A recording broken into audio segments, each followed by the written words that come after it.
Good morning, everyone. Thank you for all of you who has joined us in the series of talks promoted by the United States Spiritist Federation every Saturday morning at 11 a.m. Eastern Time. Today we will have our special guest, Kirsten Melo, talking about the ways to end suffering with Joanna de Angelis. But before we turn it over to Kirsten, let's do our initial prayer to prepare for the talk. So let's join together and thank our spiritual friends for this opportunity to be here today, asking them to inspire our special guest, that she can bring us the lessons and that we have our open minds and hearts to understand the lessons and also to be able to take this into our daily lives. Thank you again. Please stay with us and help us in our inner transformation. So do it.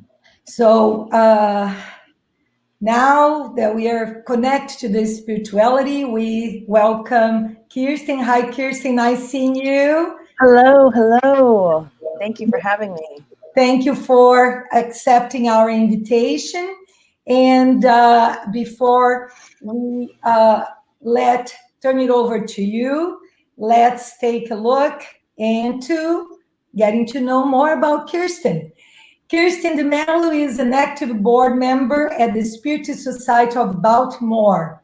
She was born in Philadelphia, Pennsylvania, to Spiritist parents, and was a part of the Spiritist Society of Philadelphia before moving to Maryland in 2011. So today she's in Maryland. She has participated in the Spiritist Medical Congress and multiple Spiritist symposiums here in the US. Professionally, she's a registered nurse with her Bachelor's of Science degree with experience in critical care, case management, and utilization management. Again, thank you, and we'll be here listening to you, Kirsten. Thank you very much. Thank you so much, Tanya. And I just wanted to thank the United States Spiritist Federation for inviting us and for allowing us to share this beautiful message of Spiritism, especially these books that are now being published in English from Joanna de Angelis. It's such a blessing. So let's just make sure that you're able to see, there you go, my PowerPoint. So let me just double check my audio because I hear a little bit of, okay, there we go. The feedback is gone. Well, thank you all for who are joining us this lovely morning. So if you've joined us and you're looking at this topic and you're thinking, you know, how do I end my suffering or how do I mitigate what I'm going through? So if you aren't already thinking that, I want you to bring to your mind something that you've been struggling with or something that you've been going through. It could be any assortment of things. It could be something that comes to your mind right now, or it could be something that's more troubling to you from your past. But the reason why we mention that is because we want you to have that mindset. So we're focusing on our inner selves and we're not deflecting and we're not thinking about, oh, how can this person use this information or that person or my spouse or my neighbor or my friend. But we want to take this opportunity to really utilize this information that Joanna is sharing with us. When we talk about suffering, there's a lot of stigma that's out there. You know, when we talk about physical suffering, we generally understand that it's validated throughout science and just modern society, social norms. But when we talk about deep emotional suffering, it's not always the case. You know, modern science, modern psychology, recent studies, and the recent push is towards validating, emotional pain. So let's also keep that in mind as well, that we are multifaceted, multidimensional beings, and we've lived many, many lifetimes. So given that not so small fact, we bring with us so much baggage and so much history from different lives. And even if you might say, well, I don't remember. I have no memory, nothing. This life alone, in the time that we're living, in this beautiful year of 2020, there are plenty enough of struggles in this stage of the earth that we're now that we could refer back to and need assistance to deal with. We wanted to bring to mind a pediatrician, actually. Her name is Dr. Nadine Burke Harris. You actually can find her. You can Google her. She's actually an American-Canadian pediatrician. She practices out of the state of California, and she's one of the first, and she was appointed one of the first Surgeon Generals in 2019. I believe she's one of the first African Americans as well, and she's relatively young. The reason why we're bringing her, and the reason why we wanted to start out with her, is because she is doing the work of a pioneer. And she's not widely recognized as much as we believe that she should be. You can find her. She gave a beautiful TED Talk maybe about a year or so ago. But the work that she is,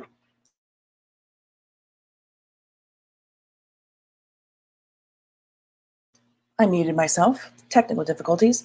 The work that she has been doing, not only for the state of California, but for the entire United States and the world, is monumental. The research that she's bringing to light is so important for us to tie into Spiritism, to tie into what we're going to be talking about today, for us to give validation to those who are suffering on any spectrum in any way. So what is the research that she brought to light? It's actually research on childhood trauma. She brings to us, and you can, like I said, you can go and you can Google, you can find tons of information about her, about the works, and I believe she has a book out. Like I said, she even has a TED Talk. And she brings to us this knowledge and this idea that what we endure through emotional trauma early on, we carry with us.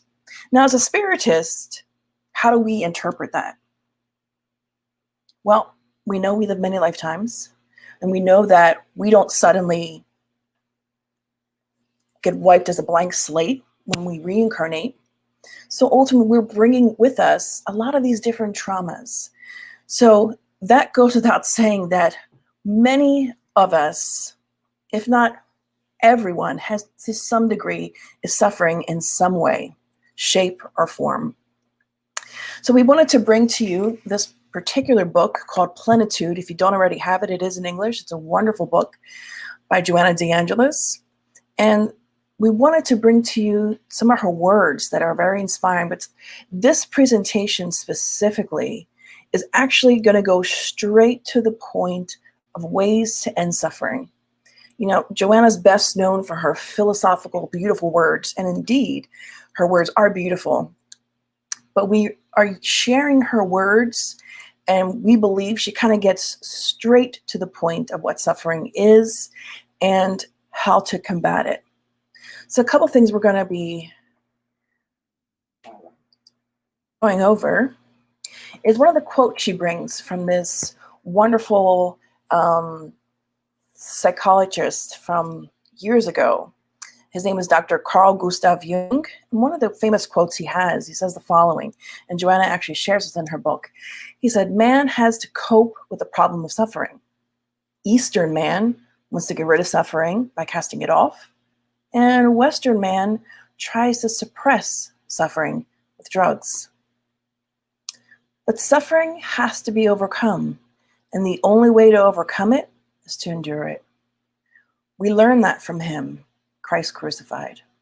So he brings to us our model and guide, Jesus, that the only way for us to really overcome and triumph over anything is to go through it, process it, learn from it, and move on from it.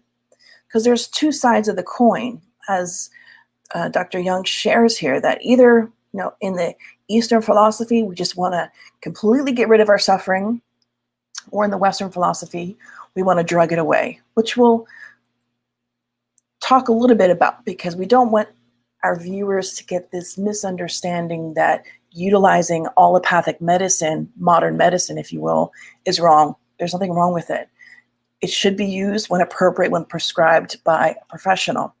But the point we believe he's trying to make here is that we can't be at either extreme. We can't try to, or want to just get completely rid of it, or just to numb ourselves with some form of medication and not deal with it. Ultimately, we have to find a balance of trying to process our suffering, understand it, grow from it, at the same time find ways to mitigate it and end our suffering as much as possible. So Joanna goes on to say that suffering is actually a sickness, but there are several effective ways to cure it. She says some attenuate it, others are harmless, but very few are actually effective. So some work, some really don't work, but they don't really harm us. And then there's a small percentage that actually work to end suffering. Let's talk about that. She says the real cure only happens when the therapy uproots its causes. We have to be able to uproot the cause of our suffering. There's an old, I think, Buddhist saying or something to that effect, where it's like if you're shot with a poison arrow, first you have to take the arrow out and then work on healing the wound itself. Because if you try to heal yourself from the poison, but the arrow is still in, you're defeating the purpose, because you're constantly going to be running against time. So we have to be able to uproot it and completely remove it out of ourselves. But let's dive in a little bit further with Joanna. She says, in order to end suffering, excuse me, she says it's essential to acquire a responsible attitude capable of going back to the origins of the suffering, analyzing them and working them out with a planned, purposeful direction. Now, for those of you who might be listening to her words and thinking and reflecting on your own personal sufferings or traumas, you might be thinking, well, how do I even begin to do that? You might even think, I've been going through it for so many years, or it's so deeply pushed down inside of myself, or I don't even know where to begin, Kirsten. Where do I even start? Well, we're going to talk about that. But it's important for us to first understand that we must be willing to face and go through and endure what we're going through. One of the scariest and hardest things for people that are going through suffering, whether it's physical pain or emotional pain, it's just that fear of actually facing it and dealing with it. This fear that we may crumble, this fear, if you really ask yourself, well, what am I so afraid of? That we will just disintegrate into nothingness? If I face this, it'll be too much to bear. Oftentimes it's that very fear that keeps us, it's our own fear that keeps us from truly embracing our challenges and getting out of it what we need to learn to progress forward. If you remember nothing else from our presentation today, this is probably one of the bigger takeaways from today's presentation, that from Joanna's words. So 3 things: educating one's thoughts, disciplining one's habits, and being sure of one's goals are skillful means for ending suffering. Otherwise, therapies and techniques become mere palliative. What does she mean? If we're not working on educating our thoughts, people always talk about change your thoughts, change your life, which is valid, but it's more than that. It's more profound. We need to educate our thoughts. What's in essence is educating ourselves, because we are the source of our thoughts primarily. So if we're not working on educating ourselves, our thoughts, or becoming disciplining our habits, and setting goals for ourselves, the therapies and any multiple techniques that we're utilizing are not going to be curative. They're just going to be what we call in modern medicine palliative, which is just a fancy word to just say it's just to make you comfortable, but doesn't really cure or fix anything. It's just to keep you in a space where you're stable enough to just barely live. But who wants to live a life like that, where you're barely living? You're unable to fully experience joy and connection and just be able to appreciate the small things in life, because we might be so caught up in our suffering, in our traumas, in what have you. Who doesn't want to be free from that? I don't know anyone that says, oh no, I want to stay in my suffering. No one says that. Unless you truly have gone over the edge and are very, very severely ill. And that's a whole other discussion in and of itself. But even deep down in everyone's soul and heart, no one says, yeah, I want to suffer. I'll stick with it. No one feels that way. We all want a relief, a release, to be free from the burden of that emotional baggage that comes along with physical or emotional suffering. So a couple of questions to ask ourselves that we want us to reflect as we're listening to Joanna's words. How do I go about educating my thoughts? How can I do that?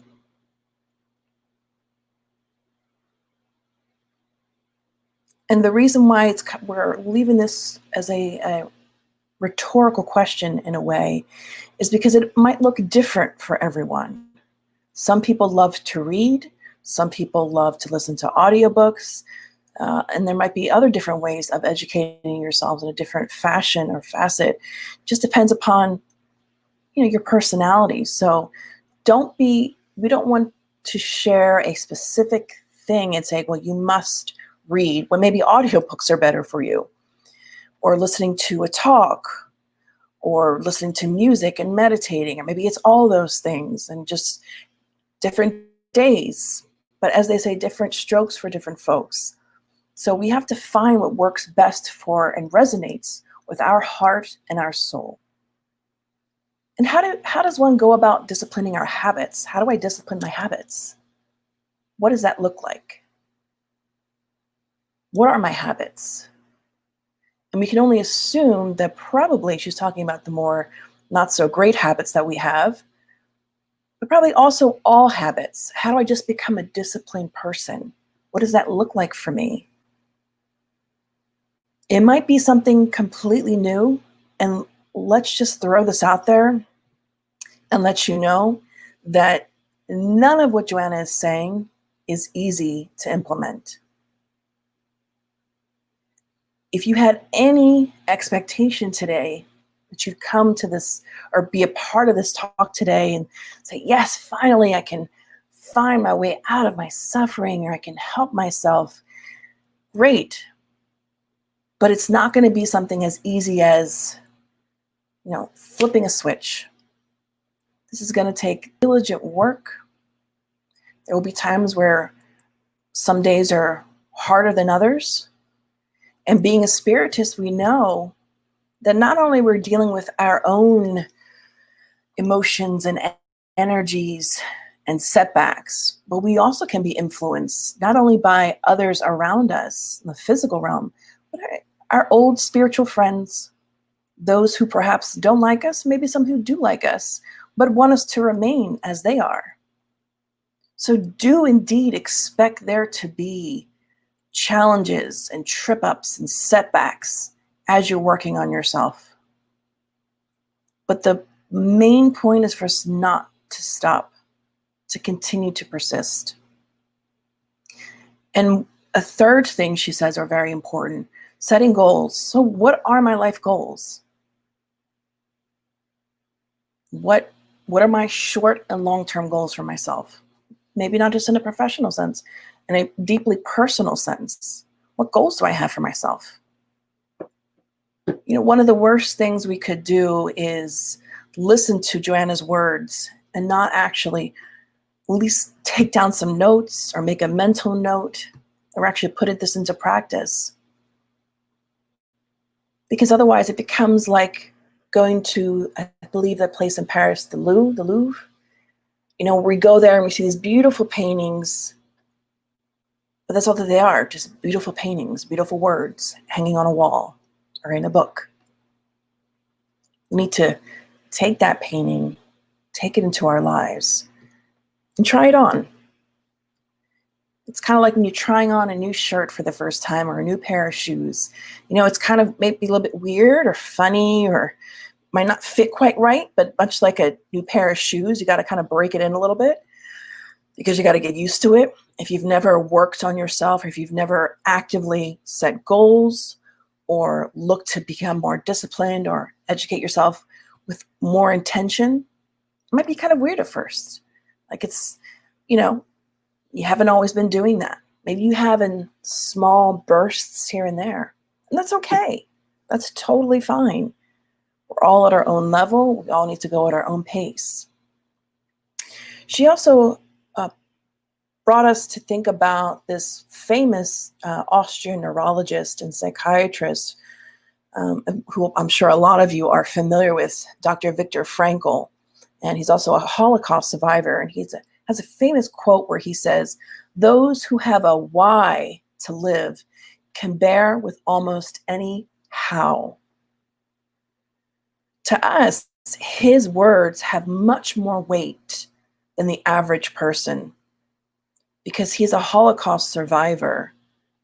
So when we talk about trauma and suffering, he is a person, one of many, that really caught the brunt of suffering during the Holocaust. So for someone of that magnitude to have that perspective and to tell us in so many ways that this is how he was able to survive, was that he had a why to live, a purpose, a sense of purpose, a sense of being, goals that he wished to accomplish, that his circumstances were not going to be the death of him. And I don't just mean that in a literal sense, but an emotional sense, because sometimes we go through trauma that doesn't physically kill us, but we become so traumatized that it's like we become so disconnected from everything. And we're not going to get into the deep understanding of trauma. Maybe that'd be a talk for a different day. But we want to be able to understand and see and look at people who've been through severe traumas and suffering and hardships and overcome them and how they did those things. He's a perfect example. Divaldo Franco, one of the most renowned Brazilian spiritists and mediums, quotes him a lot, or he has in his past, in some of his books that he's written. So another, I guess, little sidebar, I could say that if you're looking for inspirational reading, a lot of some things that he's published are very inspirational as well, and really coincide beautifully with the beliefs that Spiritism that Joanna is sharing here today. So it's important, those three things, that we're educating our thoughts, that we're disciplining our habits, and then we're setting goals for ourselves. And especially doing those three things gives us purpose and gives us meaning in life. One of the things that happens when we are going through extreme suffering, we begin to detach and we begin to feel a sense of lack of meaning in our lives. We might feel that life itself has lost meaning, purpose, joy, for any millions of reasons that has caused it. But Joanna calls us back and reminds us these are the steps we can begin to take. Depending upon your level of suffering that you're currently in, sometimes when you're in the midst of it, it's quite difficult to even make sense of anything. So sometimes you have to start somewhere small, something small. Something as small as taking care of yourself, self-care, showing yourself some compassion and grace for what you've been through. Just some things for us to think about as we journey on through these words of Joanna de Angelis. She goes on to say, and brings Christ, Jesus, and she said, Jesus' recommendation about love as a way to end suffering is of indisputable effectiveness, in that love is the generator of values responsible for human happiness. She says, love mellows individuals responsible and incites them to uplifting attitudes about life.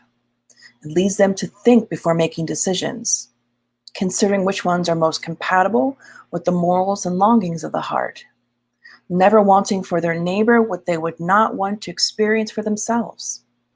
They can take on commitments of prosperity without harm to themselves or others. So in essence, it's like as if love recalibrates our mind, our emotions, for us to really refocus, make wise decisions, and really allow us to get to the core of our heart and our beliefs.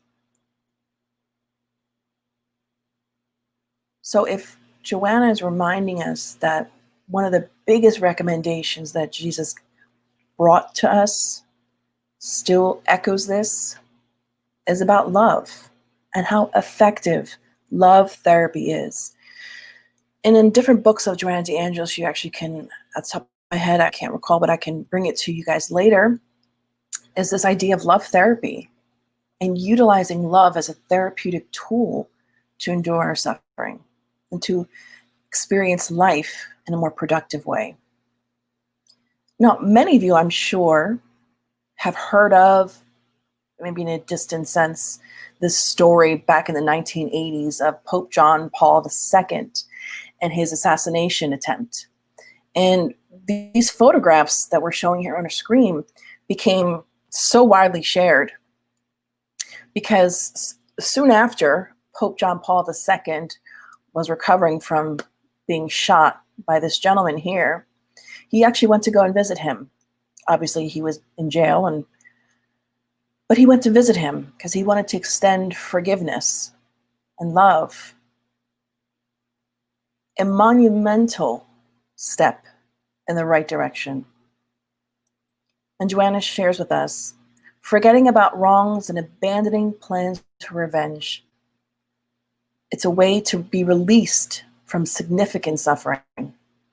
So some people might think or have this false idea that forgiveness means to be okay with what the offender has done to you, or to, push it aside and pretend like it never happened. That's not at all what she's saying here. Not in the least bit. She says, holding on to depressing ideas, resentment, generates sickness that delacerate the body's tissues, wreak havoc on emotions. Joanna's advice is to extend fraternal understanding to wrongdoers and considering them to be unsound individuals, ignorant of the moral disease that consumes them.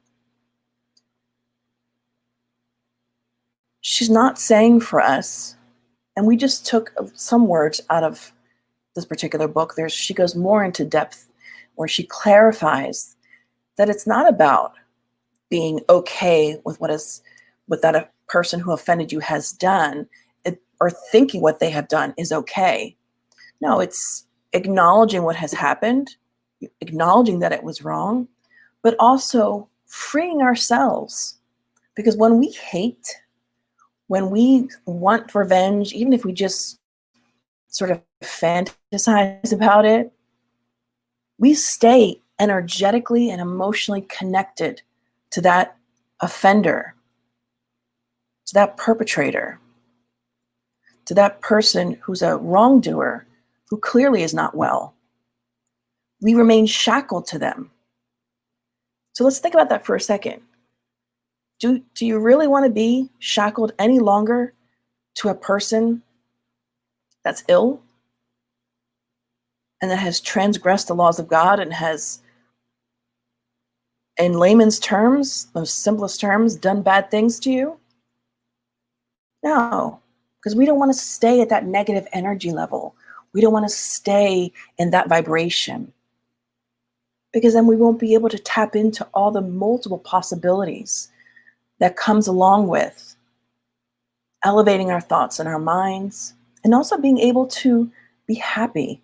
It's very difficult to experience the full spectrum of joy and the small enjoyments of life, family, friends, when a lot of our energy and our thoughts are so tied up in this negative source.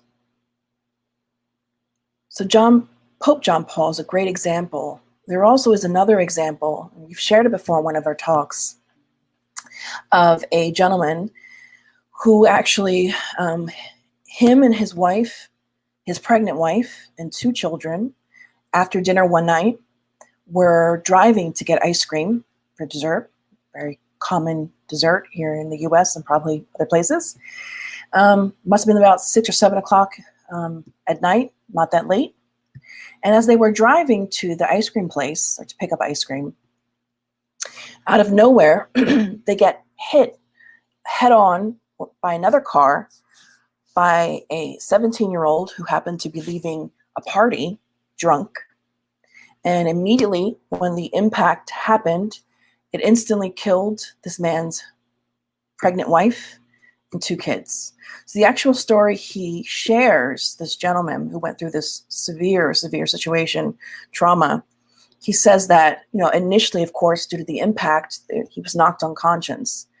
And then at some point he came to, and as soon as he said he came to his senses and kind of woke up, and he looked over at his wife, and he turned around in his back seat and he saw his 2 children. He said, I knew they were gone. And he said, for a split second, this thought came to my mind, he said, that as he looked out and he could see the young man in the car who had hit them, unconscious still, he thought he had 2 options. He could spend the rest of his life hating this person, or he could right now in that moment to make the decision and decide to forgive. Because he knew that this person was not well. Nobody gets into a situation like that who is balanced and well. So what ended up happening, of course, this father, who was now widowed, of course, he forgave this young man. And we're saying, of course, because we're getting to a point, of course, this young man still had to go to jail. He served time. However, this gentleman and this young man spent the rest of the better part of 10 plus years. They wrote a book together about forgiveness. They went on speaking tours, speaking to young teenagers about the dangers of drinking and driving, as well as just larger groups of people who are looking to understand and better grab a deeper understanding of forgiveness. Now, as we're telling the story, you might not feel the entire impact, but you can actually Google, we don't have his name off the top of my head, but you can Google the story of man who forgives a teenager of drunk driving accident. And it's all over the internet. Happened quite a number of years ago, maybe 5 or more years ago when it happened. But it's very inspiring things for us to think about, that we do have that choice. Now, maybe we're not all at that level that father was, and that's okay. Forgiveness is a process. It's a process of healing. It's a process of understanding ourselves, the situation. So don't forget to extend some grace to yourself as well in this process of just growing and learning and living this life. We are way too many times too hard on ourselves. But we'll go into that in a second here. And this is where Joanna talks about this other uplifting endeavors, self-forgiveness. Because there might be those of us who are watching, listening to this talk, you might say, Kirsten, well, I'm the perpetrator, or I'm the one who did something wrong. I feel terrible. I don't know how to move on. Self-forgiveness is extremely important. Joanna says, individuals must grant themselves the opportunity to openly right their wrongs for the sake of their own conscience, as well as for the sake of those whom they have harmed. So self-forgiveness is not, pretending like what I did never happened, or just looking for those just to forget about what I did and let's just move on. No, it's not about that. It's about taking ownership, responsibility, and looking for ways to repair. She goes on to say that self-forgiveness, the ideal consciousness of self-forgiveness, is not based on mechanisms of false tolerance for one's errors. Instead, it represents a clear indication of mental and moral growth, which provides correct guidance in relation to actions for personal and general well-being. So it's facing ourselves, our situation, and seeking out the proper guidance for us to get well, to get back on track. Pure and simple repentance, if not accompanied by reparative action, is as ineffective and harmful as the absence of it. So we can be very regretful and sorry for what we've done. We can repent for the wrongs that we've done. But if we don't have in place ways to repair that, perhaps you might say, Kirsten, this person is no longer in my life, or they won't give me the opportunity, which we'll touch on here in a second. Or, I've done this one thing and I'm not sure how to go about it because I can't undo it.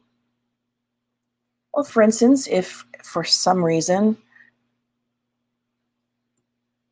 you may have committed an abortion when you didn't know any better, the situation you were placed in, you made that decision. So one of the ways that you can repair, or what would be considered potential reparative action, is to work with children, or to adopt, or to offer your services to children or young babies that are in need. Nowadays, we have this amazing opportunities of volunteer work throughout the US. There are great organizations. And if you're just not sure where to start, any type of work within a charitable organization is actually quite helpful. And there's a lot of science and research behind the gifts in forgiveness, the gifts in giving, and just volunteerism, and how good it is for our mental and emotional and physical well-being. So that alone, that in and of itself has healing properties. Something for us to think about. And Joanna says, complete self-forgiveness is making a thorough analysis of the factors that led to the reproachable action. So in layman's terms, understanding what brought us to that point. So we're going to need to be doing some self-evaluation, some digging, and examining other alternatives that we could have taken, which would not have produced the adverse effects. What other option could I, should I have done instead of what we did? And being willing to adjust one's attitude, releasing oneself from the uncomfortable injunction of conflicted guilt. There's a great book by Joanna de Angelis called Existential Conflicts, and she has a whole chapter where she dives into the nitty-gritty of understanding guilt. And guilt has its purpose in our evolutionary process. There's a point for it. We need to be able to acknowledge, say, whoa, that was wrong. I shouldn't have done that. But if we begin to ruminate and get stuck in guilt, it becomes like this never-ending loop of despair and anguish. We have to be able to adjust our attitudes, understand what led us to that point, what other options we could have taken, and begin the process of repairing. She goes on to say that if one has decided on self-renewal but finds your victim unreceptive, this should not be a reason for renewed friction, but a stimulus for pursuing one's salutary purpose arming oneself with more patience and tolerance in order to face the reaction of the other, who, for now, is also sick, but unwilling to be cured of it. What does that mean?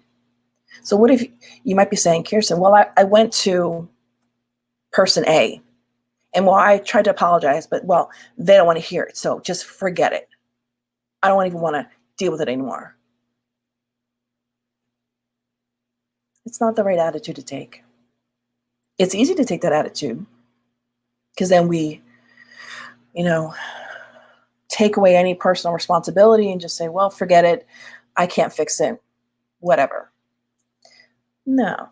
Joanna says we should use that ever more so as a stimulus to really work on ourselves and work on our patience and tolerance.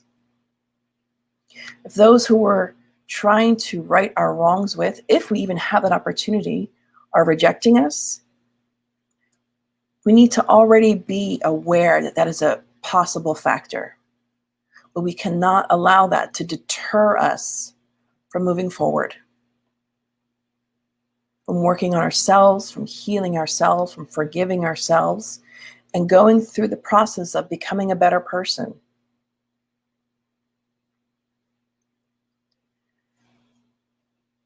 And she ends her particular, if you will, dissertation on ending suffering. She says, the actual end of suffering, therefore, occurs when, with its cause eradicated, the consequences naturally disappear.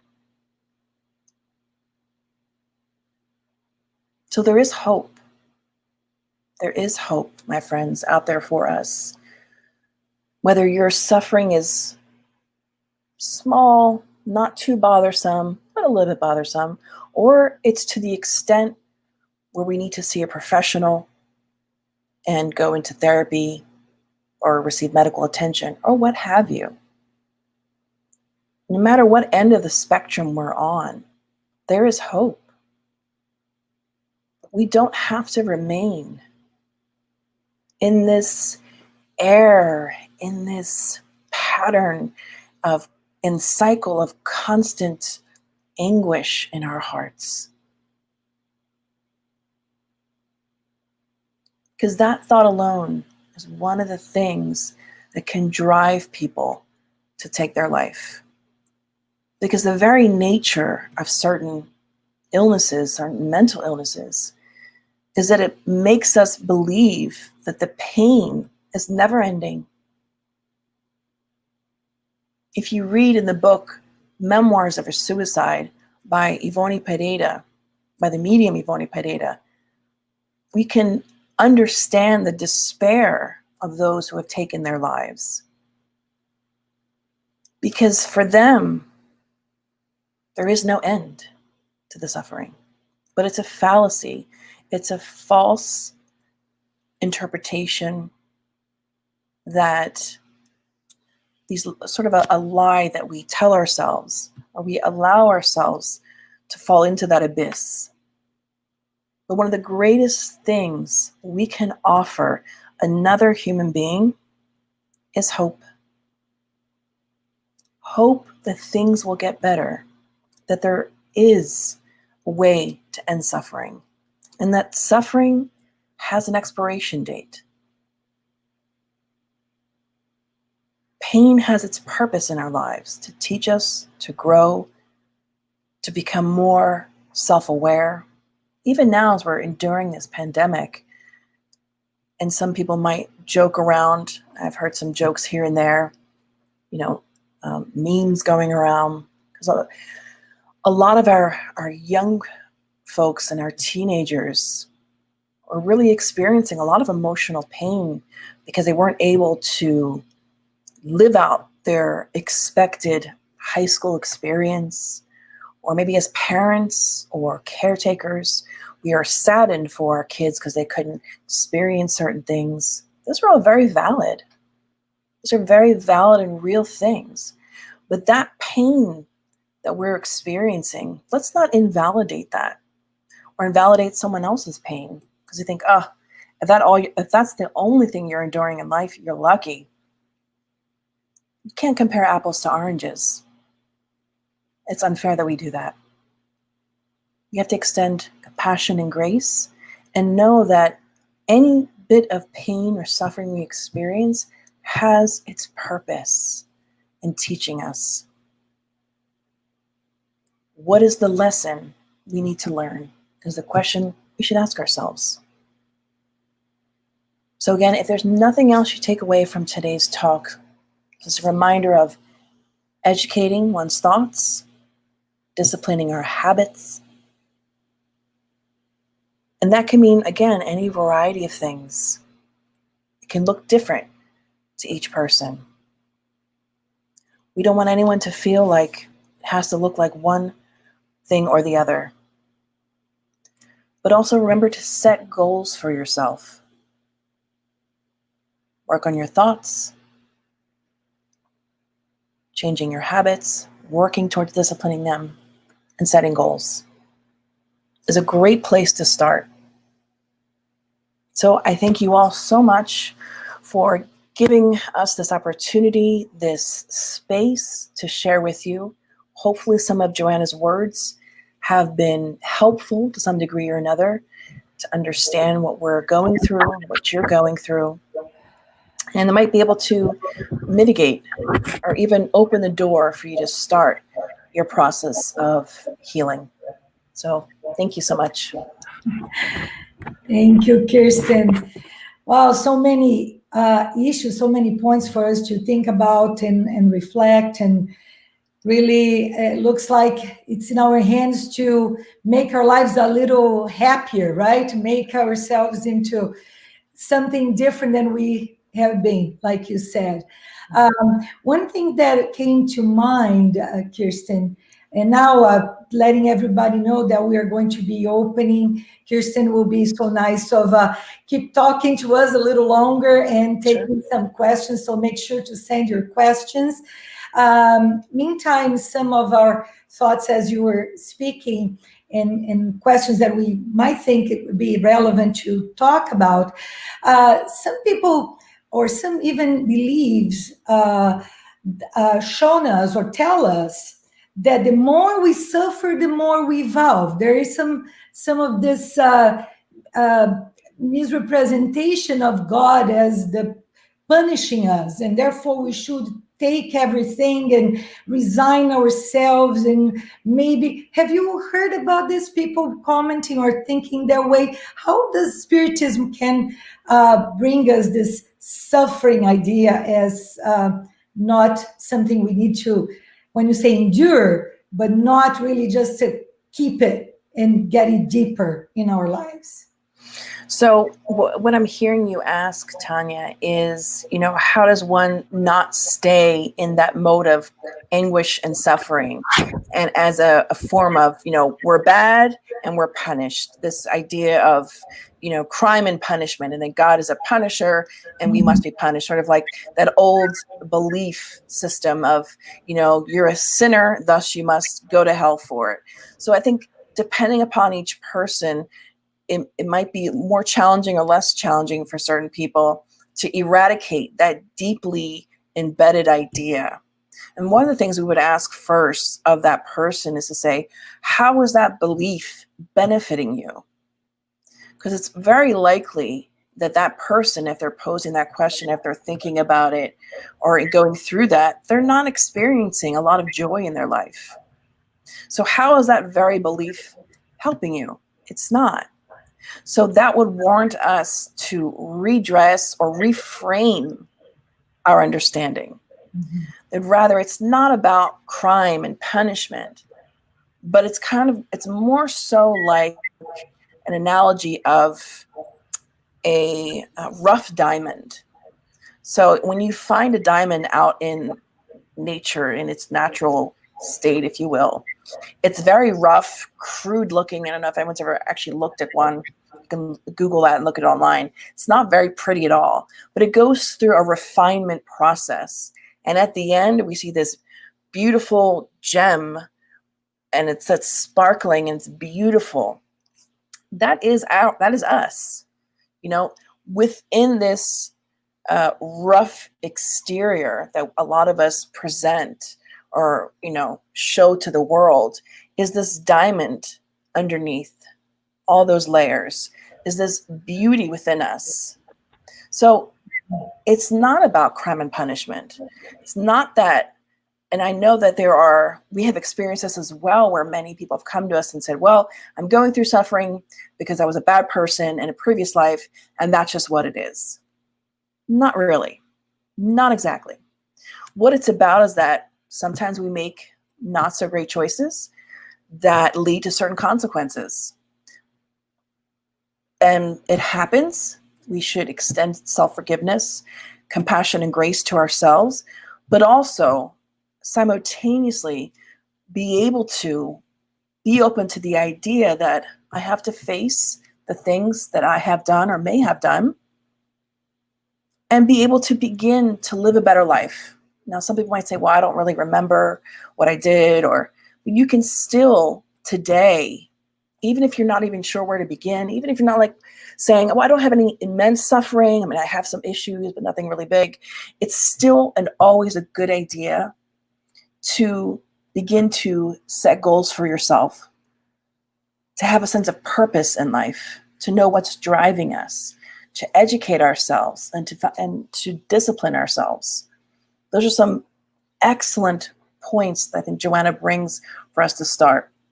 I think it went off a little bit of a tangent there, Tanya, but I hope I answered your question.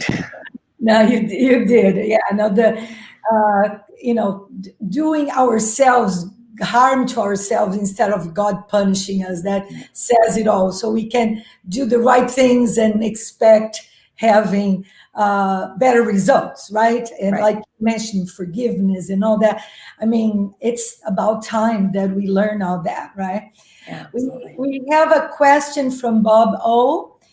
And Bob says, with regard to reparative action, do you have any thoughts about restorative justice at the social level?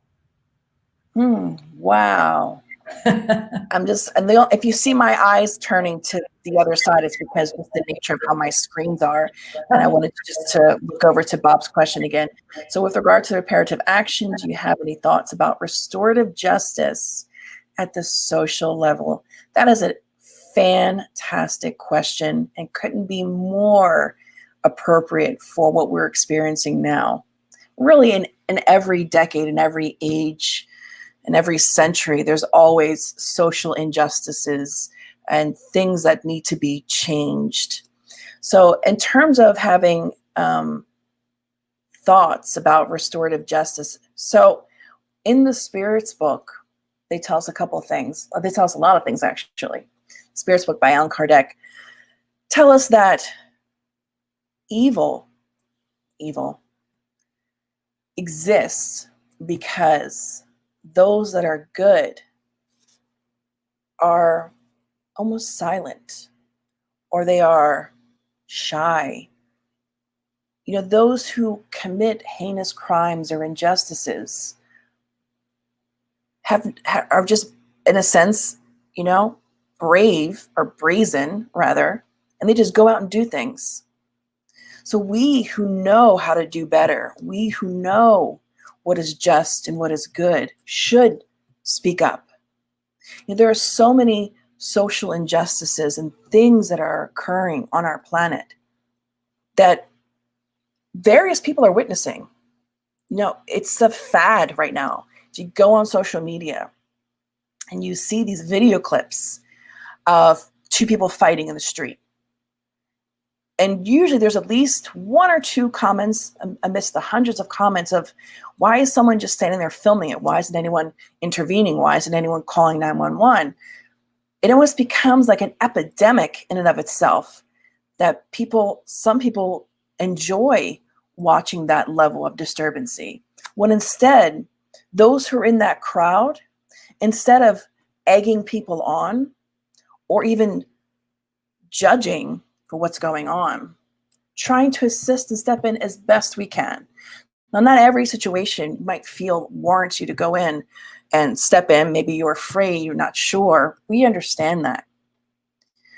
But it's better for us to take personal responsibility when we're each and every one of us are out in society, even the smallest of things. So for instance, I give you an example of a story that I heard from a young person. This is obviously pre-COVID-19, and they were telling us a story that they were in school. Something similar actually happened to me as well growing up. Actually, I'll share my story because it makes more sense. When I was a teenager in high school, there was a person, a girl, who was notoriously bullied. And all throughout our elementary school, she was, and of course through high school. And this one particular day, me and some friends were sitting in the lunchroom area, and there were a group of guys throwing food at her, just like throwing French fries at her, and they were like laughing and cracking up, thinking this was the most hilarious thing in the world. And it just was their form of enjoyment. So me and some of friends, people that were sitting around us, we, of course, you notice this scene happening, and it feels like it's in slow motion. And in that moment, we had a choice. We could be a bystander and judge and say, "Oh, those people are so bad. Look at what they're doing to that girl." Or you could stand up and go over to that guy and say, "What are you doing? This is wrong. Would you do that to your sister or your mom? Or would you want someone doing this to your sister or somebody that you care about?" That's what we ended up doing. A group of friends walked over to this jock, this rather popular person, and just said, and not in a very, you're a horrible person kind of way, but like, "Man, what are you doing? This is wrong." And, we've never forgotten his face, because he kind of was taken aback by it, because obviously no one had ever said anything to him about it. And he had a large group of his peers that were, egging him on and coaching him to keep doing it and encouraging him.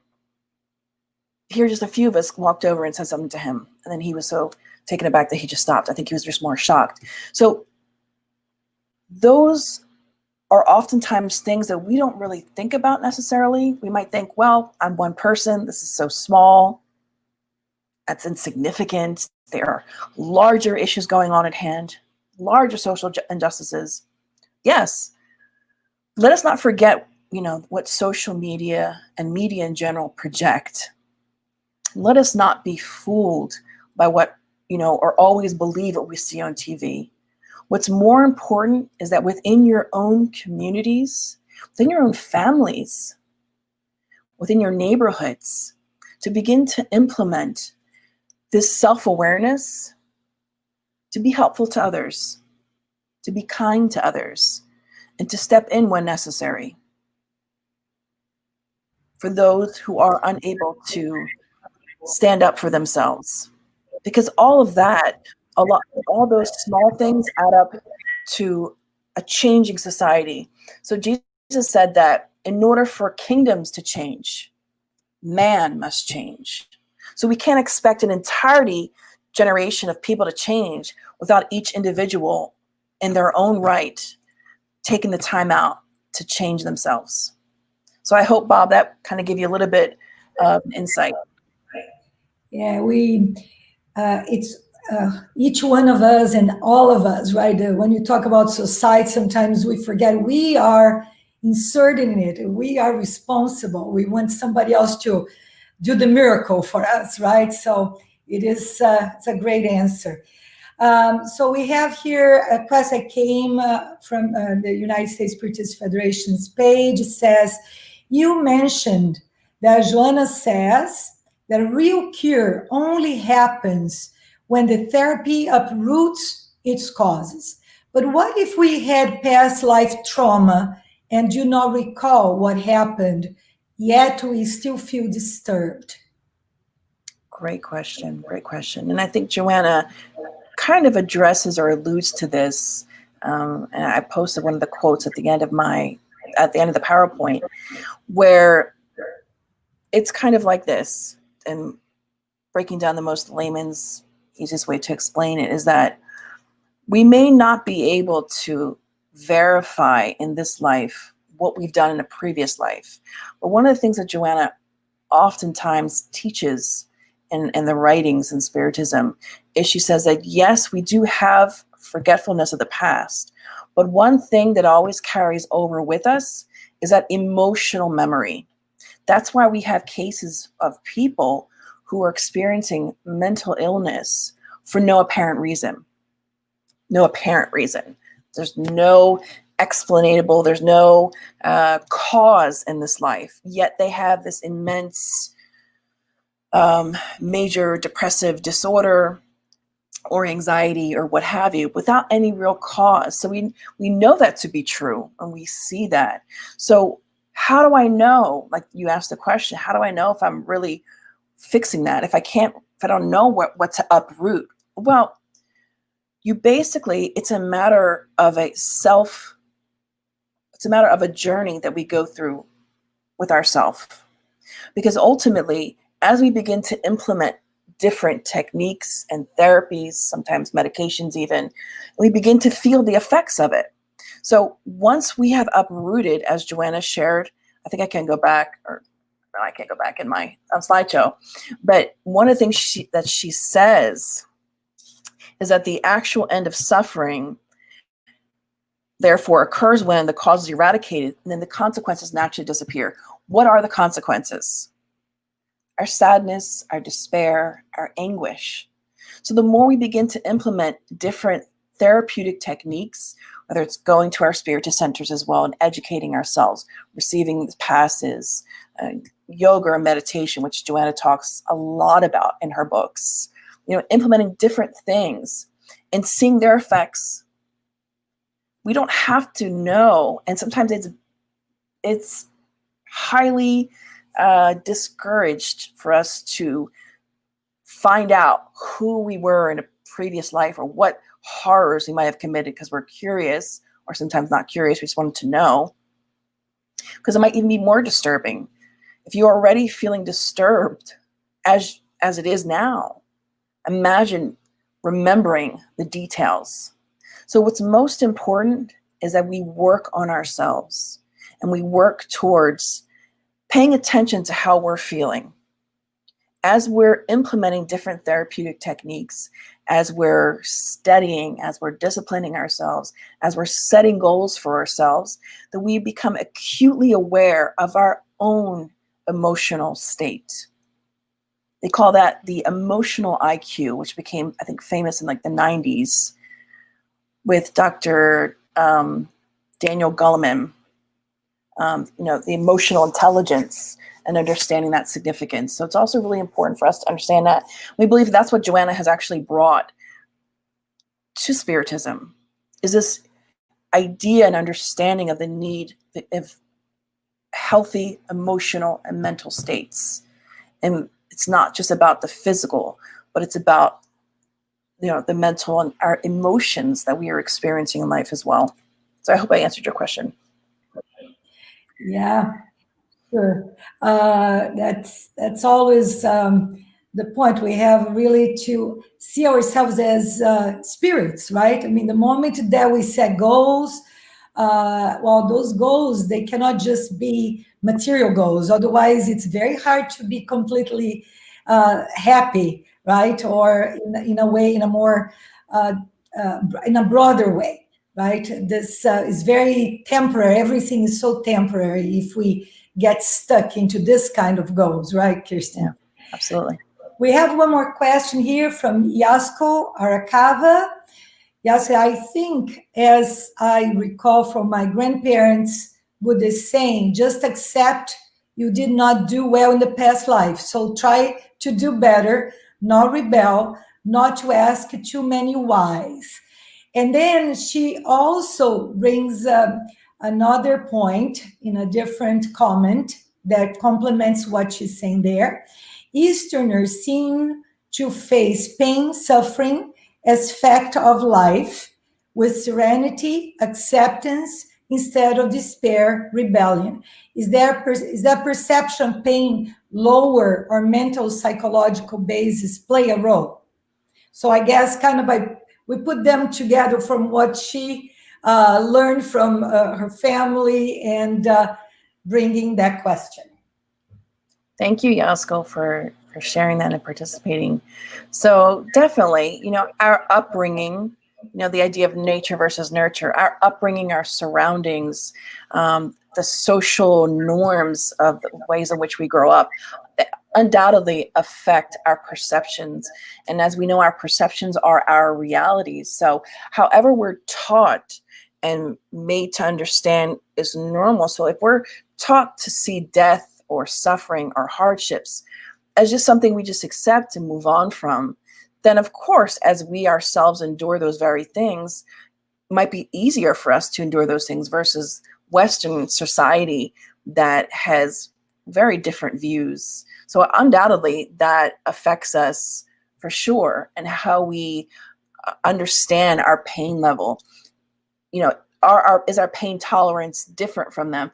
I think it's just a matter of perspective. And so, yes, undoubtedly, I guess it does end up sort of changing our pain tolerance, if you will, because we're taught differently to experience pain. It's very common in Western society to be taught and educated and, be built into us that when a loved one dies, you must go through pain and suffering. And I remember a friend of ours lost his father, and I remember him sharing that he, in the beginning, was kind of disturbed, not by the fact that his father passed away, but by the fact that he wasn't so disturbed by it, because he felt like, well, that's what society told him. But he didn't. He felt at peace with it. But he was so conflicted because that's what he was taught. That's what he knew. That's what he had learned. But yet, that's not how he felt. So it's just interesting for us to do that self-evaluation and be more self-aware and to understand these different social constructs and understand the environment and the culture that we're growing up in has an effect on how we view life. And once we can acknowledge what those things are, we'll be able to change them and be open to new ideas, which in the book Happy Life, Joanna has a beautiful message where she starts out by saying, be open to new ideas. So we have to be open-minded to think and see different perspectives. Hope I answered your question, Alisko. Sure. Let's see. We have some more time. Hold on. I need to, again, some technical things. No problem. My cursor decided not to help me. Here we go. Okay. We have a question from José Marcos. Kirsten, would please comment the saying, pain is necessary because we are in a world of trials and atonements, but suffering is everyone's choice. I think you kind of touched that, but maybe you can say a little more. Yes, we have definitely heard that before. Pain is necessary and suffering is optional. And so it's a really great saying to sort of deeply reflect on, because inevitably we're going to go through hardships and experience anguish and just pain. But suffering to us in our, limited understanding, please go and do, your own research and study more of Joanna and Spiritism to get more in-depth understanding. But in our limited understanding, suffering, there reaches a point where, much like when we discuss the guilt complex, there reaches a point where, yes, we have to acknowledge what we've done. We will suffer because of that. We will feel the pain of that. But there comes a point where we have to say enough is enough. We have to stop self-sabotaging and get out of that loop, that cycle of, self-hatred and being unable to forgive ourselves, or being just stuck in that loop of negativity in order for us to be able to move on. Because ultimately the person who pays the most is us. We can experience and will experience pain in our lives, but to suffer long and hard, people often mistaken crying and tears and suffering as a means of payback. In the book Action Reaction, they actually talk about this. Mentor Celis, I believe it is, talks about this and clarifies. If not Celis, it's one of the other mentors in the book. that people often think that, when you've committed an error and then you suffer, people think, oh, the suffering is part of my reparative process. It's actually not. It's just a consequence. So the more we stay within that loop of suffering and sadness and despair and anguish, the harder it is for us to get out of, and the longer we'll be stuck there. So the point is for us to forgive ourselves or maybe others, whatever the situation warrants, and begin a reparative process. Begin to rebuild your emotional and physical life. So I hope I touched on what he was asking. Yeah.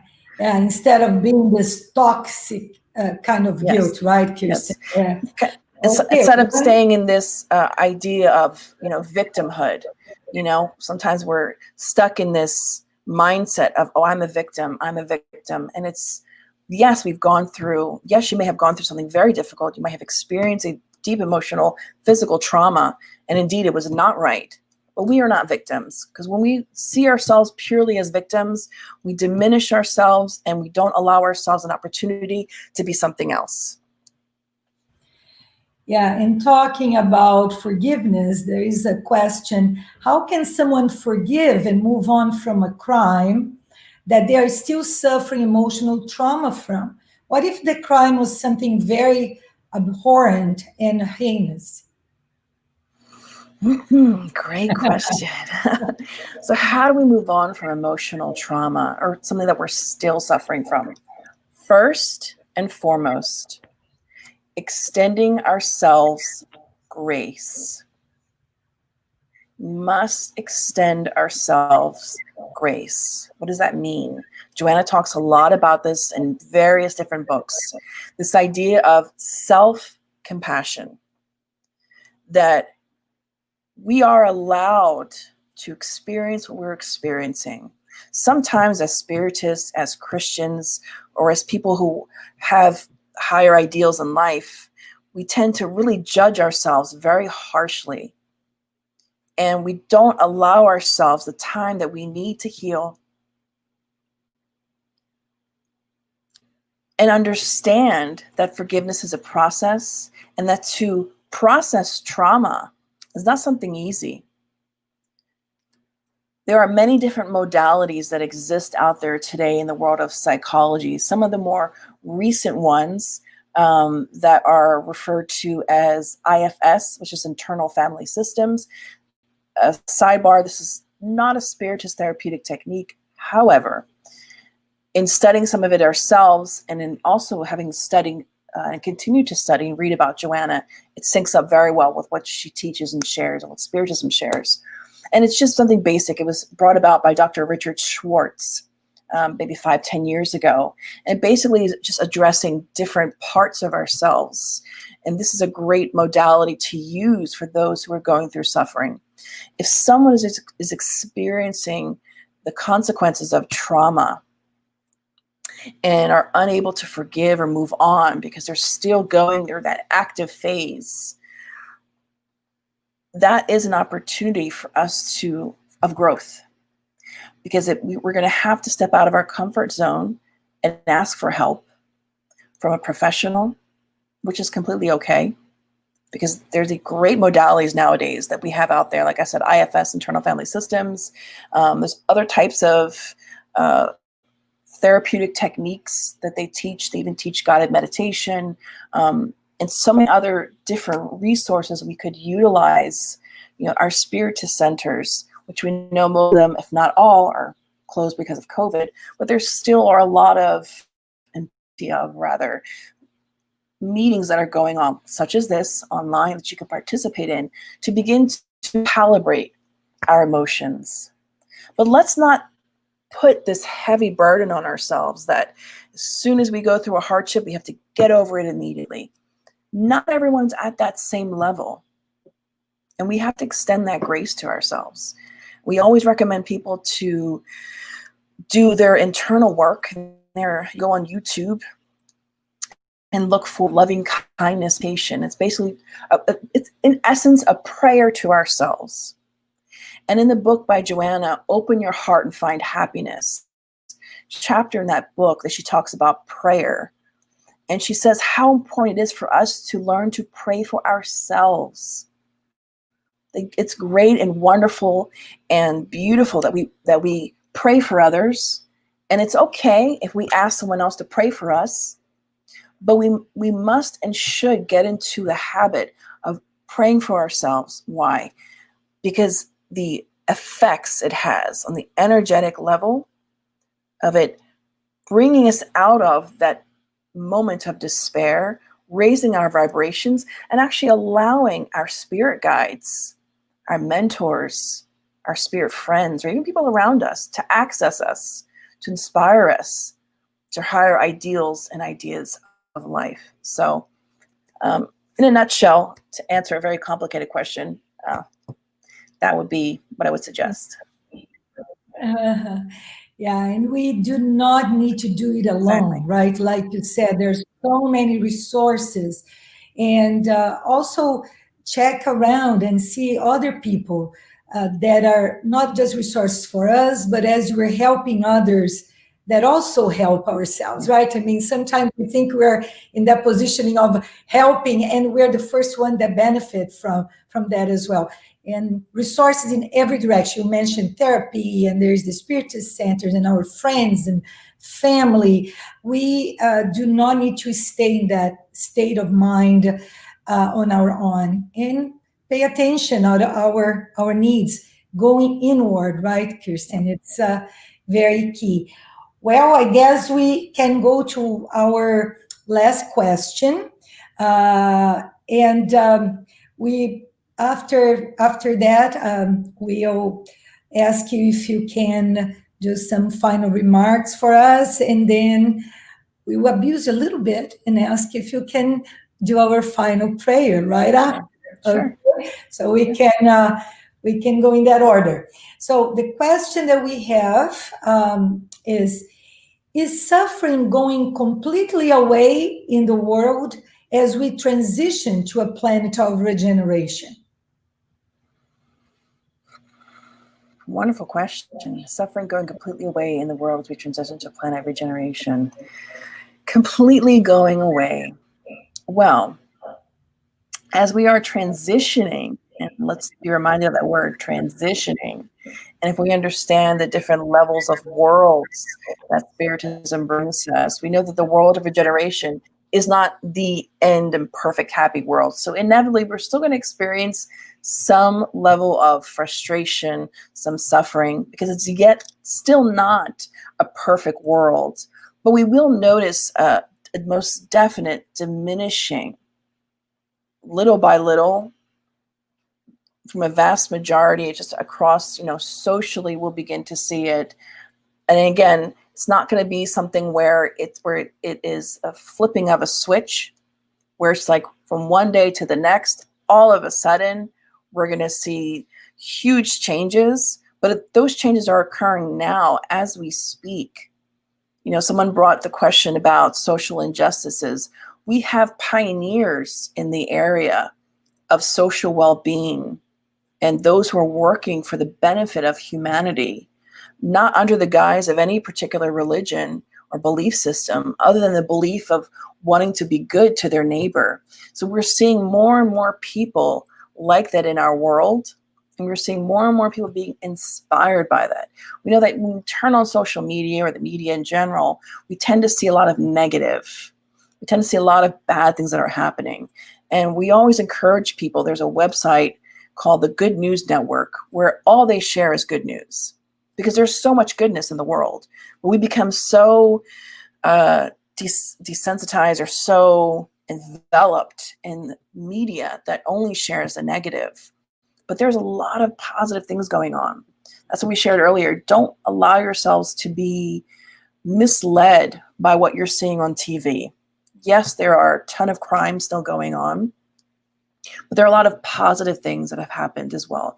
Even with this COVID-19, a lot of people becoming more self-aware, a lot of families realizing that they weren't appreciating themselves, they weren't appreciating those around them or their kids. A lot of positive things. Are there negative things happening too? Of course, but this is a process. This is the state in which we're living in and the state that which we're at. But definitely, as we progress, of course, we're going to see a decline, because suffering and the purpose of pain and suffering is for us to grow and to become refined. And as we're becoming more refined, we need less and less of those mechanisms to refine us, because we're already reaching those levels. So I hope I've answered the question. Oh, I think you're on mute. There you go. Okay.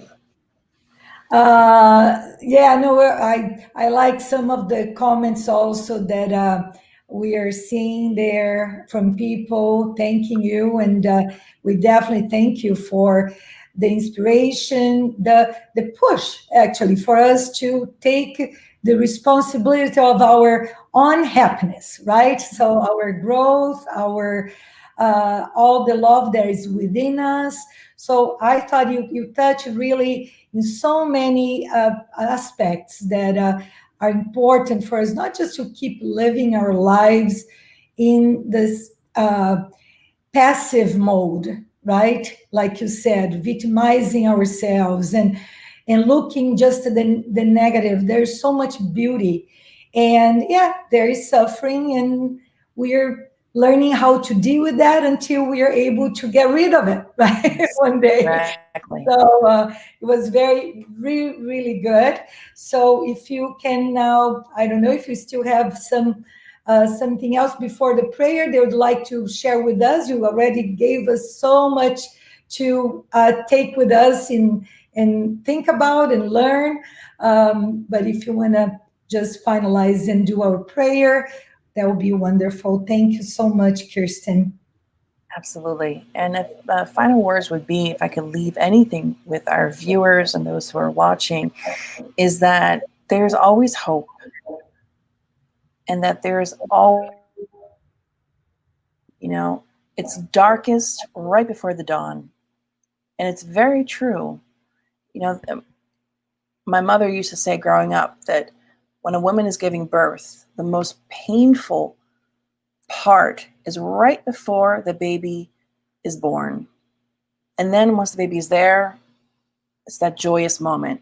So when we're at our most difficult point in our lives, where we're suffering, we're experiencing pain, it means we're about to come into a phase in our lives of deep spiritual and emotional growth. So let's hang in there, seek out the resources that we can, and continue to try to live as best as we can in this life. So thank you again for those who have been watching. And we can just transition, Tanya, into our prayer. So we always ask everyone to close their eyes. And the reason we ask that is that it's so much easier for us to meditate and to put ourselves into an emotional state where we're connecting with our mentors and our spirit guides and just elevating our thoughts and our minds. So join me in closing your eyes, and let's open up our hearts for immense gratitude for these moments to be together, to reflect on these great ideas and ideals of life. We thank you, dear God, our model and guide, Jesus, our mentors and guides, and such organizations such as the United States Spiritist Federation, for being and giving a space, an opportunity for those who are suffering to receive this soothing balm of understanding and love, of the opportunity of peace, and to find peace within themselves. We also take this opportunity, dear Creator, and our spirit guides of love and light, for those who are truly suffering on this earth, those who've gone through recent suffering because of this pandemic, whether it's through losing someone, experiencing that, or just the experience and the stress We ask that you comfort their hearts and their minds. And for those who are the forgotten in society, those who are left alone and suffering, we pray for them. And we pray that we may always be a vessel and a vehicle for this divine message of love. And we pray that in every opportunity, in the smallest of instances, may we be used for love and to assist the good spirits. We thank you in Jesus' name, so be it.